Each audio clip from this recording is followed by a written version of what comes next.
Fact number 1. మీకు తెలుసా ఒక యుద్ధం 45 నిమిషాలు అయిపోయిందంట. జనరల్గా ఎవరితోనైనా ఒక గొడవ జరిగితే వాళ్ళతో కొన్ని రోజుల దాకా కొట్టుకుంటాం. కానీ 27 ఆగస్ట్ 1896 యూకేకి సుల్తాన్ జాన్జిబార్కి 38 to 45 minutesలో యుద్ధం అయిపోయింది. ఈ యుద్ధంలో ఆంగ్లో జాన్జిబార్ గెలిచింది. అసలు ఈ యుద్ధానికి మెయిన్ రీజన్ బ్రిటిష్ సపోర్ట్ అయిన హామర్ బిన్ చనిపోవటం. ఈ యుద్ధంలో గెట్లింగ్ గన్స్ యూస్ చేశారు. ఈ యుద్ధంలో టోటల్గా 500 మంది చనిపోయారు. Fact number 2. మళ్ళీ పెరుగుతున్న కోవిడ్ కేసెస్. 5 years క్రితం 2020లో కోవిడ్ స్టార్ట్ అయింది. కొన్ని లక్షల మంది చనిపోయారు.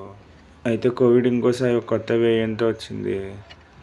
ఈసారి 5 సంవత్సరాల నుంచి 15 సంవత్సరాల మధ్యలో ఉన్న పిల్లలు, 50 సంవత్సరాల వయసు పైగల వృద్ధులు ఈ వేరియంట్కి ఎఫెక్ట్ అవుతున్నారు. మెయిన్గా జలుబు, దగ్గు, జ్వరం లాంటివి ఈ కరోనా వైరస్ లక్షణాలు. సింగపూర్, హాంకాంగ్ దేశాల్లో రోజుకి కొన్ని లక్షల కేసులు వస్తున్నాయి. మన సౌత్ ఇండియాలో 1000 కేసెస్ వరకు నమోదైనవి. Thanks for watching. Please like, share and subscribe.